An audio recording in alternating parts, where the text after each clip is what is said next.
Some choices aren't really choices at all. They're traps designed to make you lose no matter what you imagine. Being told you can stay home with the kids or you can go back to work. Either way, you are failing this family. That sentence isn't a conversation, it is a cage. And here is what makes it so insidious. The choice feels real, you can almost point to it. There are words on a page.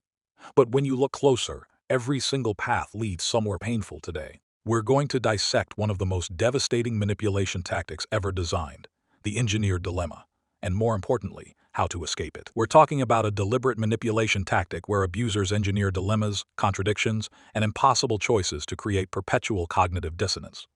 Understanding exactly how it works is the only way to stop it from destroying your sense of agency, one manufactured crisis at a time. This isn't about difficult life decisions.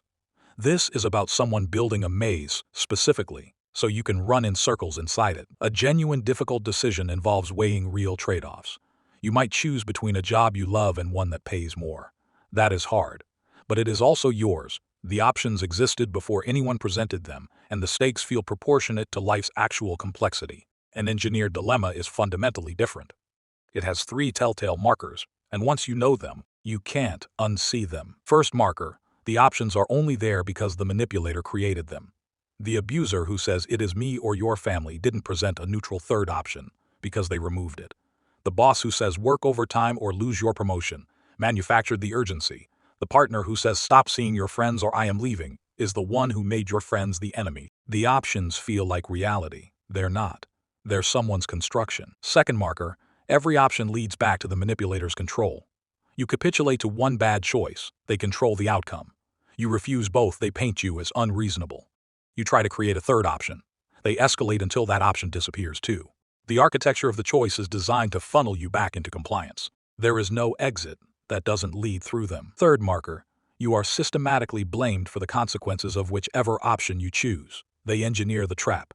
You spring it, and somehow, impossibly, you are the one who made the bad decision. You are the one who chose the outcome. The manipulator engineered a situation where you couldn't win, and then they stand there looking wounded when you didn't win. This is where the real damage begins. Here is where the real damage happens, and it is happening on multiple psychological levels simultaneously. The manipulator isn't just controlling your behavior in the moment. They're systematically dismantling your capacity to resist over time. There are 3 primary mechanisms, and understanding each one is crucial to understanding why these traps feel so inescapable. Cognitive dissonance is the psychological discomfort we experience when holding contradictory beliefs simultaneously. When forced to choose between 2 bad options, you are trapped in a fundamental contradiction. Both paths lead somewhere painful, yet you must walk one. Leon Festinger's research showed that humans will go to extraordinary lengths to resolve this discomfort, often at great cost to themselves. To resolve cognitive dissonance, your brain will often rewrite the narrative. You'll start believing you deserve the bad outcome. You'll convince yourself that choosing was actually your idea. You'll take responsibility for the trap you didn't set. This is why manipulators so often say things like, "I didn't make you do that. You chose it." They're pointing at your cognitive dissonance and using it as evidence against you. The second mechanism is decision fatigue. Every impossible choice you face depletes your capacity for the next one. Research by Roy Baumeister showed that self-regulatory capacity works like a muscle. It gets exhausted with use and requires time to recover. Each engineered dilemma is another withdrawal from your psychological bank account. And manipulators know exactly how to bankrupt you. Manipulators deliberately stack impossible choices on top of each other, not because they care which one you pick, but because they know each one drains you a little more. They don't need you to make the right choice. They need you to stop making any choices at all. Questions like, do I apologize even though I am not wrong, or do I lose another week of peace? Each one depletes you. A depleted person stops resisting. The third mechanism is learned helplessness. Martin Seligman's groundbreaking research demonstrated that animals and humans subjected to repeatedly inescapable negative outcomes stop attempting escape. Even when the opportunity to escape finally appears, the organism has been conditioned to believe that nothing they do matters. Engineered dilemmas are helplessness training. They teach you, over and over, that your choices don't lead to good outcomes. Once that lesson is deeply learned, you don't need the trap anymore. You've become your own jailer. You'll preemptively capitulate. You'll make decisions based on anticipated punishment rather than actual options. You'll tell yourself that this is just how life works, that everyone faces hard choices, that you are being dramatic or difficult for wanting more. The bars feel like freedom. Engineered dilemmas don't just exist in obvious abuse scenarios. They appear in intimate relationships, in families, in workplaces, in institutions. The setting changes, but the architecture remains identical. Learning to recognize these patterns in your own life is how you begin to break free. Let's go through the most common forms, because once you see it, you can't unsee it. In intimate relationships, engineered dilemmas often appear as ultimatums disguised as concerns. I just need to know you are committed. Move in with me by the end of the month, or admit you don't see a future with me. The target is forced to either capitulate to a major life decision on someone else's timeline, or be cast as unserious, uncommitted, unworthy of trust. The manipulator gets what they want either way: control, or the narrative that the target was the problem. In family dynamics, this manifests as divide and conquer dilemmas. Choose which holiday you spend with me, or admit you love your in-laws more. Spend time with your siblings or with me. Each choice fractures another relationship, and the target is left holding the guilt for every fracture. The manipulator doesn't have to attack your relationships directly. They just force you to choose which ones to sacrifice. In workplaces, engineered dilemmas take the form of impossible professional standards. You can meet this deadline, or you can keep your job, not both. You can raise concerns about this policy, or you can be a team player. They're control mechanisms designed to force compliance while maintaining plausible deniability. Your performance review becomes a minefield of impossible choices. In high control systems, cults, coercive relationships, abusive institutions, the engineered dilemma is a core architectural feature. You can stay and follow our rules, or you can leave and lose everyone you've ever known. You can accept our version of reality, or you can be ostracized as a traitor. The stakes are existential, and the target is told repeatedly that these are the only two choices that exist, because in their world they are. Here is what happens over time when someone is subjected to this tactic repeatedly. This isn't a one-time event. It is a systematic process that unfolds in stages. Each stage feels like a natural response to circumstances, but it is actually the manipulation working exactly as designed. Understanding these stages is how you interrupt the pattern. Initially, the target fights, they push back, they question the framing, they try to introduce alternatives. But every time they push, the manipulator tightens the screws. The target begins to anticipate the trap before it is even set, and that anticipatory anxiety is exhausting in itself. The target starts making concessions preemptively, agreeing to things they don't want because they're already bracing for the inevitable dilemma. Then comes the internalization. The target starts believing the manipulator's framing. They tell themselves that the dilemma is real, that these really are the only options, that other people face hard choices too. This is the moment the target becomes their own enabler. They stop recognizing the manipulation because they've absorbed the narrative. The cage becomes invisible from the inside. Finally comes the collapse. The target stops fighting entirely. They make choices, not because they've accepted the situation, but because they're too depleted to resist. They may comply with the manipulator's wishes, or they may simply make arbitrary decisions just to end the psychological pain of the dilemma. Either way, they've lost the capacity for genuine, autonomous choice. The manipulator has successfully exhausted their agency. The manipulator points at this exhaustion and calls it proof that the target is unreliable, emotional, weak. The target is punished for the very damage the manipulator inflicted. This is the final perfection of the trap.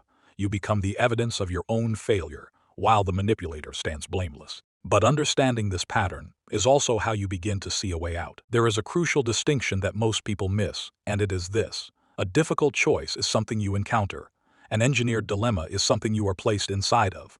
Difficult choices have options that exist independently of any single person's control. They reflect the genuine complexity of the world.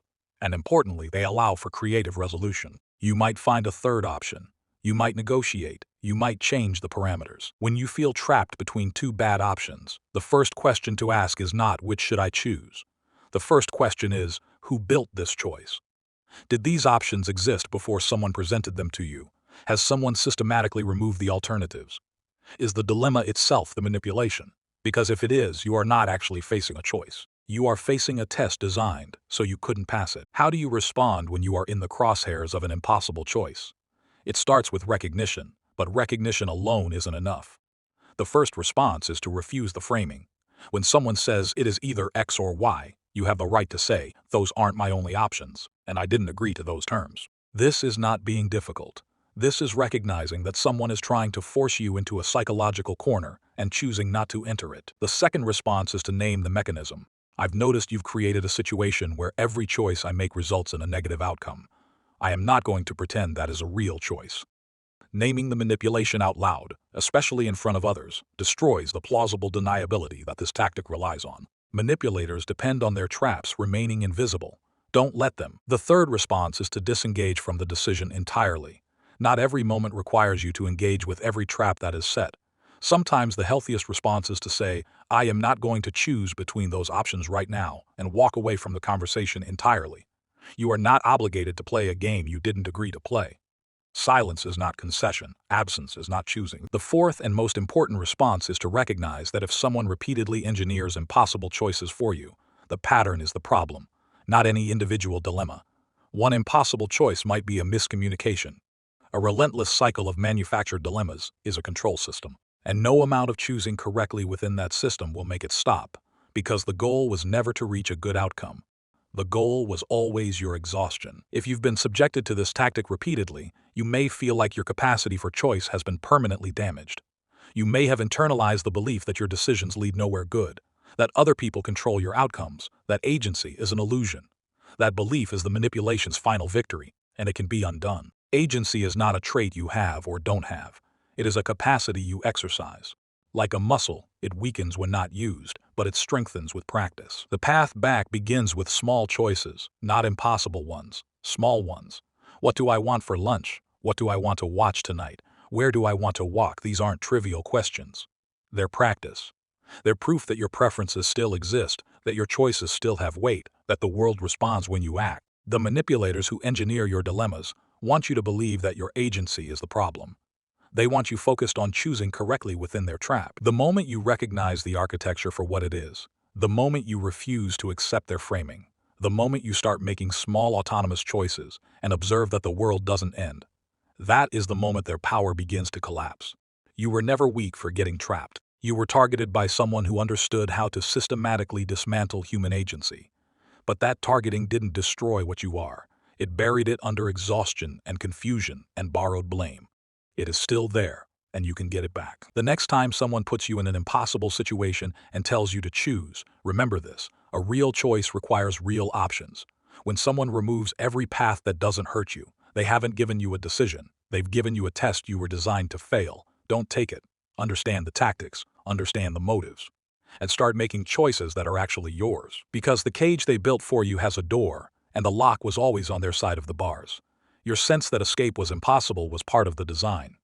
Your belief that you had no options was the manipulation. You were never trapped. You were convinced you were trapped. And now that you understand how the trap works, you can see the door that has always been there. Walk through it. Your choices are waiting. Your agency is waiting. You are waiting.